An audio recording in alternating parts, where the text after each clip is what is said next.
menggores masa, dan menyimpan makna tersirat. Saatnya kita kembali menengok warisan kekayaan Nusantara dari para leluhur. Salah satu warisan leluhur yang masih terjaga sampai saat ini dapat kita saksikan di kota Sengkang, sebuah kota di Kabupaten Wajo, Sulawesi Selatan. Secara sosiologis dan budaya, Kabupaten Wajo memiliki kekayaan budaya dan kekayaan alam yang menakjubkan. Di daerah ini ada Danau Tempe yang dikenal sebagai penghasil ikan air tawar.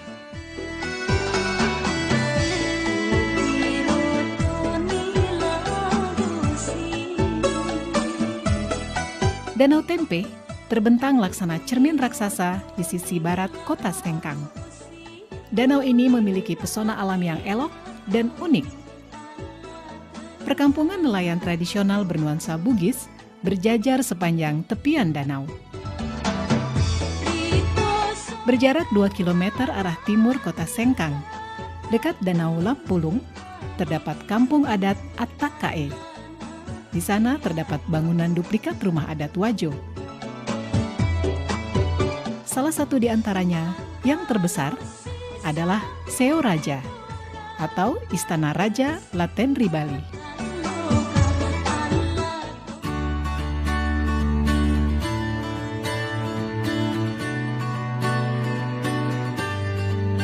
Ada yang khas dari masyarakat Bugis sebagai suku asli yang mendiami wilayah Kabupaten Wajo, yaitu keberadaan kain tenun sutra Sengkang.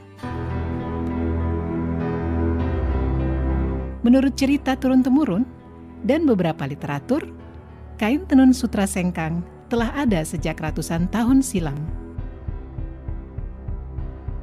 Pertama saya mengungkap sebuah naskah yang pernah saya baca, yaitu Lontrak Belawa. Di situ pertama kali saya temukan kata-kata sutra. Di situ antara perkawinan anak kaji dari Luwu dengan Iswari dari Mancapai. Di situ juga saya temukan kata-kata di dalam lontrak, kata-kata Sengkang. Lalu ini putri dari Mancapai dengan perkawinannya dengan anak kaji dari Luwu, maka diberikan kekuasaan di 4 daerah, yaitu Tempe, Singkang, Tampang, dan Wage. Disitulah awalnya kita mengenal, sudah mulai kenal nama sutra. Tenun ini sudah ada sejak abad ke-14 di Kabupaten Wajo ini. Namun pada saat itu terbatas pada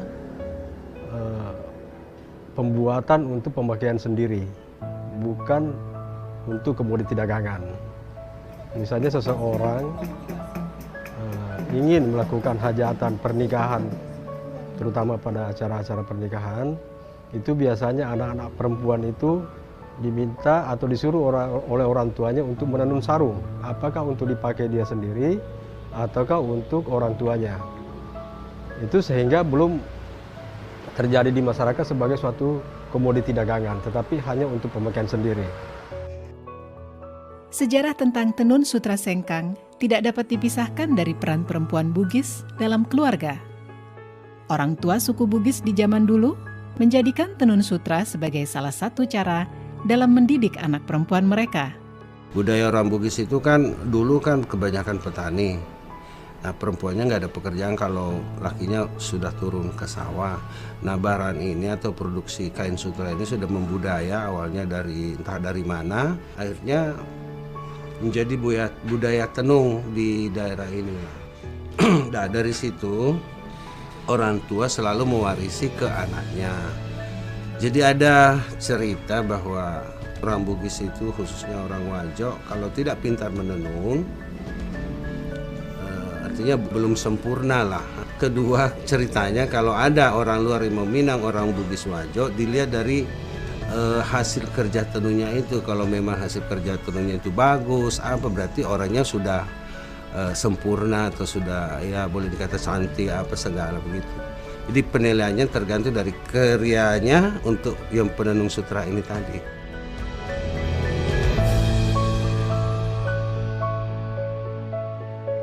Salah satu cara untuk mendidik anak-anak perempuan zaman dulu agar supaya perempuan-perempuan ini bisa menjaga diri, terhindar daripada hal-hal negatif, sehingga lebih banyak dianjurkan atau disuruh oleh orang tuanya untuk tinggal di rumah untuk menenun. Nah, sehingga akhirnya menjadi suatu tradisi dan budaya pada masyarakat Bugis, khususnya di Kabupaten Wajo ini, setiap anak perempuan harus pandai menenun. Dalam bahasa lokal, yaitu Bugis, sutra disebut dengan sabbe. Menengok ke masa yang lalu, aktivitas masyarakat Wajo dalam mengelola sutra sudah dilakukan secara turun-temurun, baik dalam skala industri rumah tangga maupun industri menengah.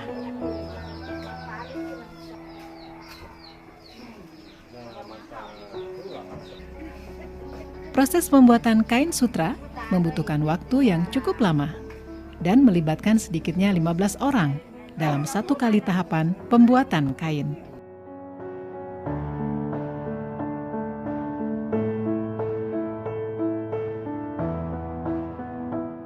Sebelum menjadi benang sutra, ada proses yang cukup panjang yang dimulai dari peternakan ulat sutra.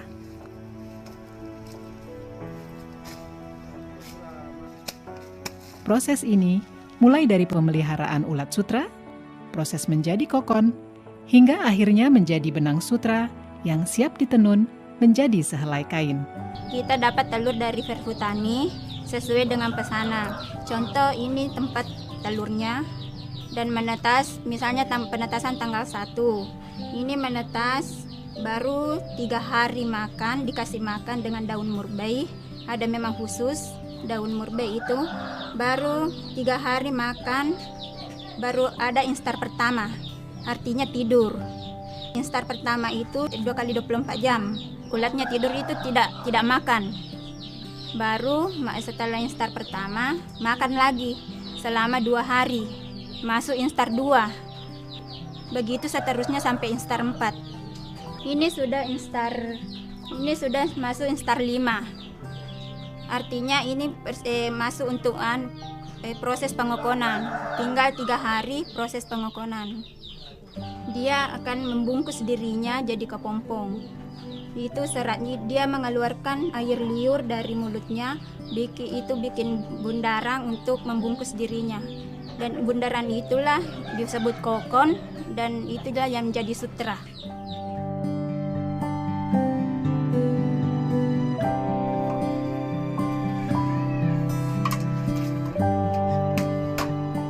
Dalam proses pembuatan benang sutra menjadi kain sarung sutra, masyarakat pada umumnya masih menggunakan peralatan tenun tradisional, yaitu alat tenun gedogan atau masyarakat Sengkang menyebutnya alat tenun walida. Ini alat tenunan gedogan, satu setnya.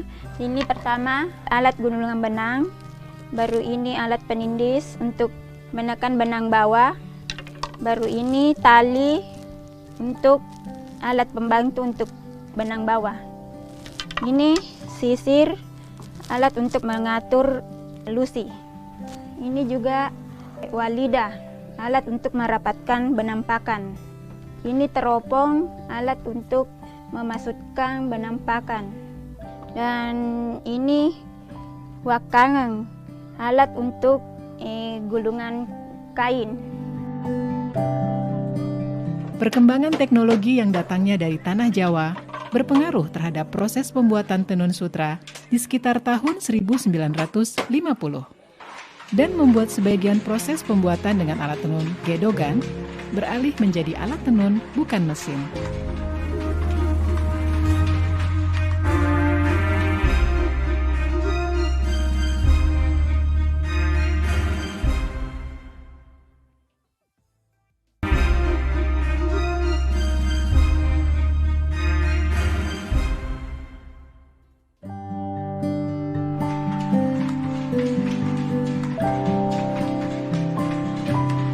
sekitar tahun 50 seorang pengusaha yang lebih dulu sebenarnya berkembang tenun ATBM itu ada di Pulau Jawa, terutama di Bandung. Nah, itulah kemudian teknologi itu masuk sekitar tahun 50-an ke Kabupaten Wajo ini, lalu kemudian berkembang sampai hari ini untuk pembuatan kain-kain yang lebih pemanfaatannya lebih luas, misalnya untuk busana, bahkan untuk interior. Itu bisa diproduksi dengan ATBM yang lebar kainnya lebih lebar daripada kain gedogan itu yang hanya sebatas 60 cm. Kalau tenun ATBM itu sampai hari ini sudah ada lagi pengembangan baru, bisa mencapai 150 cm.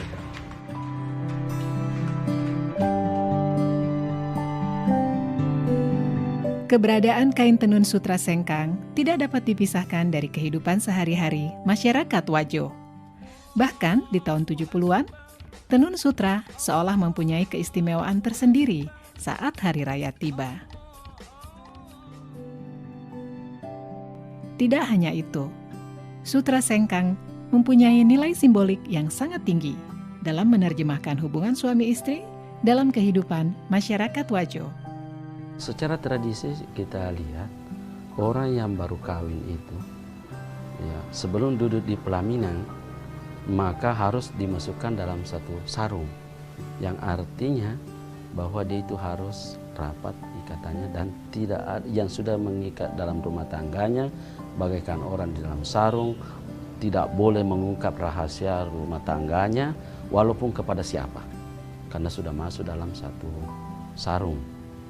Lalu sarung itu dijahit dalam artian sebagai simbolik untuk tidak ada lagi yang akan membicarakan rahasia, kelemahan dan kelebihan di dalam rumah tangganya. Tahun 70-an saya masih dengar semua orang kalau lebaran pasti pakai sarung sutra. Kalau hari lebaran itu bunyinya sarung sutra, kalau di masjid orang berdiri untuk salat semua pasti terbunyi kedengaran sebagai kain sutra, dan saat itu juga orang pada pakai sutra sebagai pakaian salat Idul Fitri. Lalu yang kedua yang saya lihat, orang Wajo itu biar sebagai ibu rumah tangga dia memenuhi kebutuhan suaminya, memasak, memelihara anak, juga dia masih melakukan aktivitas itu dan tidak ada yang terabaikan, semua jadi. Kain tenun sutra sengkang mempunyai ciri khas yang membedakannya dengan tenun sutra dari daerah lain, yaitu warna yang terang dan mencolok. Warna kain tenun ini pun menjadi makna tertentu dan penanda tersendiri dalam kehidupan masyarakat Wajo. Kalau berbicara masalah warna, memang ada peruntukan tertentu bagi pemakaian warna itu. Misalnya saja seorang gadis itu biasanya memakai sarung baloreni, kotak-kotak kecil dan halus, dan terdiri dari warna tua muda. Pada umumnya memakai warna pink terang dengan pink muda, ataukah hijau daun dengan hijau muda, dan seterusnya. Berbeda kalau perempuan itu sudah berkeluarga, itu juga memiliki ciri warna tertentu, ataupun laki-laki yang masih lajang belum menikah. Nah, sehingga pemanfaatan sarung itu pada zaman-zaman yang lampau, pada umumnya keluarga-keluarga jika menghadiri undangan membawa serta keluarga-keluarganya. Jika suatu keluarga memiliki anak laki-laki, itu dibawa serta dalam suatu acara pesta pernikahan, dan dipakaikanlah sarung yang menandakan bahwa si anak ini masih bujang. Di keluarga lainnya juga mungkin membawa anak gadisnya yang juga memakai sarung yang menandakan bahwa dia masih masih gadis. Ya, sehingga kadang-kadang terjadi perjodohan setelah acara itu, karena pada saat berkumpul orang-orang sudah bisa melihat, oh si keluarga ini ada memiliki anak laki-laki yang masih bujang, keluarga ini masih memiliki anak yang masih gadis. Jadi ada warna khusus untuk kalangan bangsawan, warna hijau karatong, kalau di sini kan hijau datu, itu dikhususkan untuk kalangan bangsawan. Ada warna kuning, ada warna merah, ada warna ungu. Itu ada tempat-tempatnya bahwa kalau warna ini, kalangan ini yang bisa, umur sekian yang bisa pakai. Itu dulu, tapi sebagian sekarang masih daerah di Tanah Bugis ini masih pertahankan itu. Sebagian juga tidak pertahankan lagi. Selain warna, motif khas kain tenun sutra sengkang juga menjadi ciri khas yang telah ada sejak ratusan tahun silam. Meski seiring berjalannya waktu, motif-motif ini mengalami modifikasi. Sebenarnya motif-motif yang tercipta itu tidak terlepas daripada karakter orang Bugis Wajo itu yang berada dalam pemerintahan yang demokratis, walaupun pemerintahan itu kerajaan. Itu yang tercipta di masyarakat karena begitu leluasanya, begitu bebasnya orang mencipta, sehingga tidak ada batasan bagi mereka seniman-seniman perajin tenun ini untuk mendapatkan inspirasi yang lebih luas lagi, yang kemudian diimplementasikan ataukah dibuat dalam bentuk motif pada tenunan itu. Yang mencirikan kekhasan daripada lipas sabbe atau sarung sutra sengkang itu terletak pada tumpalnya.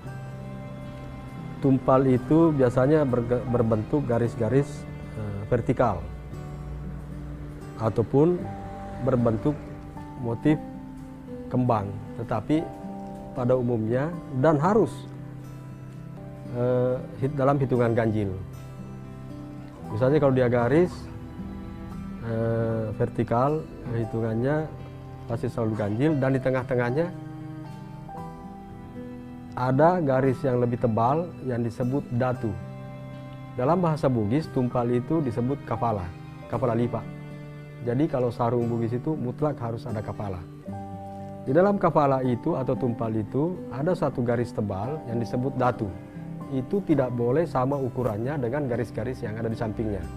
Begitupun sekalipun itu misalnya dalam bentuk kembang tumpalnya itu, misalnya modifikasi motif kotak, katakanlah ini balok tengah, kemudian tumpalnya berbentuk kembang-kembang kecil. Hitungannya selalu ganjil, 1, 2, dan 3. Tetapi dalam penempatan garisnya itu harus ada di tengah-tengahnya itu berbentuk garis besar atau lebih tebal ukurannya, lebih lebar ukurannya dibandingkan garis-garis yang ada di sampingnya. Ya, motif ini namanya balomakalu atau motif melingkar. Posisinya dalam posisi horizontal. Sarung ini diproduksi kurang lebih 50 tahun yang lalu. Jadi motif makalu ini menggambarkan hubungan antara manusia dengan manusia dalam kehidupan sehari-hari. Kalau dalam agama Islam disebut hablum minan nas. Motif ini namanya balok tetong atau motif vertikal. Ini menggambarkan hubungan antara manusia dengan Tuhannya. Jadi karena masyarakat Wajo adalah masyarakat yang religius, sehingga dalam penciptaan motifnya pun juga itu tergambarkan bahwa hubungan antara manusia dengan Tuhan itu juga sangat penting. Sehingga terciptalah balok tertong ini. Motif ini namanya balok renik atau motif kotak kecil. Biasanya peruntukannya untuk kaum perempuan. Filosofi daripada balok renik itu adalah kotak-kotak kecil yang berarti perempuan itu memiliki kehalusan, baik dari perasaan, tingkah laku, dan lain sebagainya. Dan penguasaannya pun juga berada pada lingkup kecil. Motif ini namanya malolobang, biasa juga disebut surak laba. Artinya terdiri dari paduan motif-motif yang berbentuk kotak yang lebih besar. Motif ini namanya motif atau balom mapagiling. Teknik menenunnya dipadukan dua teknik sekaligus. Ini teknik tenun ikat dengan teknik subi. Subi ini biasanya dipakai pada teknik pembuatan motif lagosi atau kembang-kembang lainnya. Mirip dengan teknik songket yang digunakan di Sumatera ataupun Kalimantan. Selain motif-motif yang memiliki filosofi yang syarat dengan adat istiadat, ada juga motif lagosi yang beberapa tahun belakangan mempunyai tempat istimewa bagi para pecinta kain tenun sutra sengkang. Motif lagosi diibaratkan sebagai perlambang cinta dan harga diri seorang perempuan Bugis. Motif lagosi itu terjadi sekitar tahun 1930. Ketika itu secara besar-besaran masyarakat Wajo, kaum lelakinya itu banyak yang merantau, seperti misalnya ke Malaysia, ke Sumatera, di Kalimantan, dan daerah-daerah lainnya. Nah, sehingga perempuan-perempuan yang ditinggal oleh suami untuk menjaga diri, itu melakukan aktivitasnya kebanyakan di rumah dengan menenun. Dari situlah kemudian muncul inspirasi, kerinduan mereka akan kembalinya sang suami, maka ditenunlah motif-motif lagosi itu yang berbentuk setangkai kembang. Itu perlambang cinta yang terus dijaga, sekalipun bertahun-tahun ditinggal oleh suami. Menjaga kesucian, menjaga harga diri seorang perempuan, saya kira di seluruh Indonesia adalah harga mati juga.